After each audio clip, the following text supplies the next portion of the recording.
정관격에 재생관이라는 자체가 있으면 내가 운영자로서 관리자하고 겸합해서 좀 더 큰 회사하고 연루가 되려면 재생관이 돼야지, 상신이.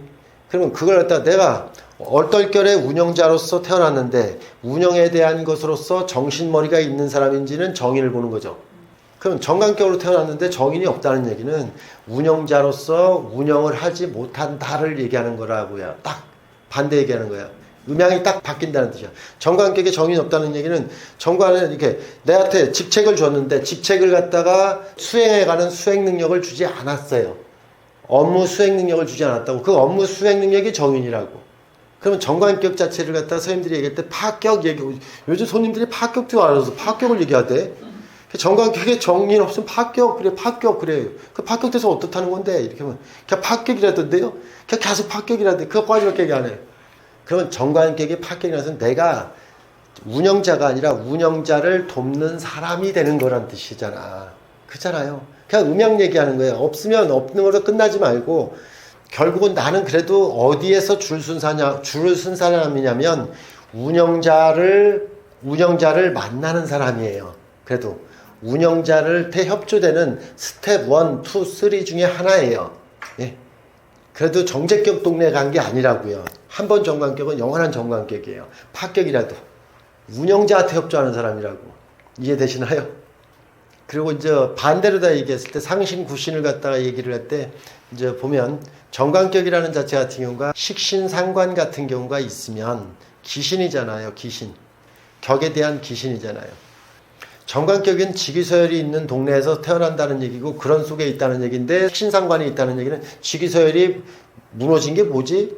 그러면 회사의 내부 조정, 구조 조정, 인사 조정 이런 것들이 있는 환경에 있다는 뜻이잖아요. 그게 관이라는 것 자체가 세워져야 되는데 재생관에서 계속 인기 투표로 올라가는 건 재생관, 상관경관은 그런 거로다가 이렇게 악성 댓글 모르다가 나한테 체면 손상할 일, 이게 상관경관이야. 지금 정치인들 같은 경우도 상관경관 되면 딱 이렇게 흠집이 생겨. 쉽게 말하면 얼굴 잘생긴 거에 이렇게 수술 자국이 있는 거하고 똑같은 게 상관이야. 그럼 아예 정관이라는 자체가 상관경관 돼버리면 그냥 얼굴이 이렇게 선생님들이 눈치쳐지고 다 수술 자국이 있는 게 상관경관이라고. 훈장이 이렇게 있다는 것을 갖다가 팔자에 있으면 그런 훈장. 그냥 연예인 아니에요? 평범한 사람이 상관경관 돼갖고 와서 뭘 얘기할 거야? 학교 다니면서 이렇게 잘 다녔겠어? 학교 다니면서 째갖고서 정확 한 3번 맞았고, 이런 간판이 있고, 여자 문제로다가 경찰서 한번 갔다 오고, 뭐, 이런 훈장들을 갖다 나열시켜야 될 거 아니야. 결혼한 사람이 이런 거 있으면, 이혼 한번 했겠지. 뭔가 이렇게 불필요한 훈장이 생겼겠지. 흠집. 이런 걸 얘기를 하라고. 5기 중에 하나지. 정관격은 기본으로다가, 그럼 기준은 뭐예요? 이렇게 하면 정관격은 정인으로 일가는 신앙을 이루어야 돼요. 정관격은 운영자인데 정인으로 신앙을 이뤄야지. 이 뜻은 나는 9급 공무원으로 들어가서 시간이 가면 갈수록 8급, 7급, 6급, 5급으로 올라간다는 뜻이에요. 그래서 관이 인성을 생하고 인성이 일간을 생해서 나중에 9급으로 공무원이 들어가서 5급으로다가 퇴직하는 거, 이런 식으로 다 얘기하는 게 관이 인성을 생하고 일간에 이른 거예요. 그래서 정관이 정인을 생하는 이게 30년이요, 대개. 그래서 군인 생활, 공직 생활, 이런 교육직 공무원으로다가 30년 정도 근무한 사람들, 팔자들, 대개 정관, 정인, 관인 상생이요. 이게 기본인데, 정관격이기 때문에 벌써 정관격은 인사권이 있다고 얘기하고, 인사권. 정인이 주가 되면 인사권이 없는 게 아니라 결재권이 있는 거예요. 예. 그래서 인사권과 결재권은 선생님들이 또 대표적인 단어지만 이게 일하는 방향이 틀려.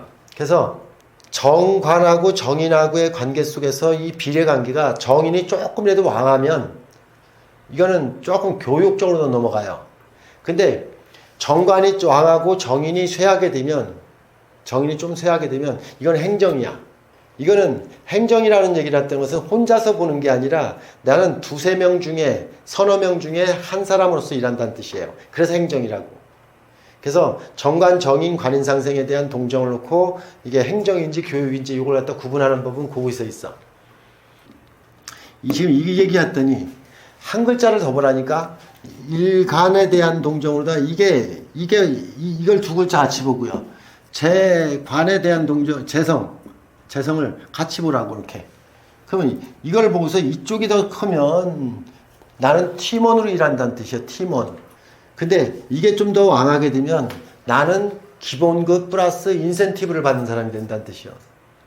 이걸 업무 수행, 정관이라는 것은 직책이고요. 선생님들이 이런 걸 잠깐 연습해서 적어요. 직책을 갖다가 수행하는 능력이에요. 수행. 업무 능력이에요. 업무 능력. 정의는. 그러면 이 직책에 걸면 수행과 업무 능력을 말하고 이 재성은 뭐냐고 하면 직책에 대한 이걸 참모라고 하고 보좌관이라고 얘기하죠. 되게 직책에 걸맞는 이게 다소 부하적인 개념도 봐도 돼요. 얼마나 큰 조직에 있느냐 이걸 보는 거예요. 큰 조직. 이때 재성은. 그래서 정관격은 이 세 글자 보는 거예요. 얼마나 큰 조직에 있느냐 보는 거예요.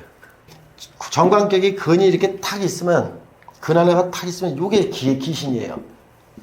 아까 상관경관도 기신이고 근도 기신이에요. 근데 근이라는 것은 소속감이 없다는 뜻이에요. 소속감. 정관이 최대한 잘하는 게 뭘 말하면 모든 것을 합쳐갖고 군집시키는 걸 말하는 거예요. 선생님들이 정관격은 뭐가 중요한 거냐고 하면요. 이렇게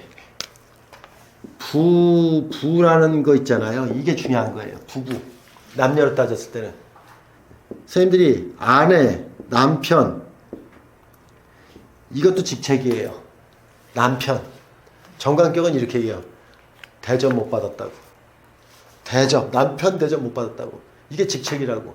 이 얘기하는 거라고. 아내 대접 못 받았다고 얘기하는 거라고. 어느 육신에서도 그런 얘기를 갖다 하는 것은 없어. 정관은 그렇게 얘기하는 거예요. 선생님 같은 경우가 아들한테도 늘 상처를 받는 게 엄마 대접을 못 받아서 정관격은 엄마 대접을 못 받았다는 얘기야.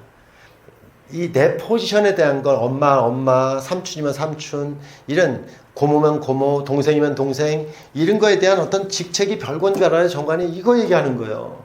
그거에 대한 대우를 못 받았다고 얘기를 갖다 없는 사람들은 이게 정인이 있는 사람들은 그 대접을 이렇게 엄마 이렇게만 또 다시 불러 정확히 엄마 이렇게 불러 엄마 이렇게 불러 다시 이렇게 상대방이 그렇게 부르도록 딱 그 자리에서 고정시켜서 얘기해요. 정인이 있었다면. 근데 정인이 없으면 기분만 나빠고 아유 새끼 승질나고 이러고 앉아있어. 그때 문제를 갖다 딱 지적해 정인이 있는 사람들은. 근데 제가 근 얘기하다 또 정인 얘기하는데 이게 이런 거에 내가 정관이 직책이라는데 직책을 너무 크게 얘기하는 게 아주 가깝게 얘기하면 그런 거예요. 뭐 애인 관계에서도 애인이라는 호칭이 있잖아. 그런 호칭이. 그죠? 호칭에 맞게 행동하는 건 정인이야. 그래서 애인한테 나 어떻게 생각해? 내가 코가 조금 예쁜가 안 예쁜가? 이렇게 해서 계속 코를 애인이 어떻게 생각하는지를 정확히 듣고서 기억하는 게 정인이에요. 눈썹은 어떻게 생각해? 이걸 다 알아야 돼. 근데 근이 있다는 얘기는 또한 팔자에 근이 있다는 운에서 근 들어오게 되면 남편에 대한 직무유기, 아내에 대한 직무유기, 내가 거른 데서 다 일탈하려고 한다고. 발을 빼려고 한다고. 소속감을 두지 않으려고 한다는 뜻이에요. 엄마로서 역할을 하지 않고 일탈한다는 뜻이에요. 근이라는 것은.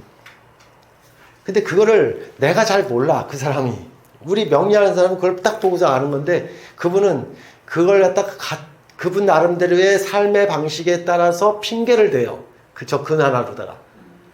선생님들이 많은 영화 봤잖아. 일정 때 우리가 보통 이렇게 전시 때 이런 뭐 혼란스러운 때는 이 근이라는 자체는 관이라는 자체는 어떤 그런 자기의 포지션에 정확한 포지션을 하지 않는다는 거예요. 이게 배신 배반하고 똑같은 거예요. 근데 자기는 배신한 건 없어. 자기는 분명히 자기는 어쩔 수 없었던 선택이라고 얘기해. 분명히. 그래서 정관격의 5기 중에서 근이 5기 중에 하나예요. 그러면 이걸 또 좋게 해석해보자고. 또 좋게. 정관이 근이 있으면 좋게 해석하면 관하고 일간하고 근이 있다는 얘기는 나는 소속감은 없어.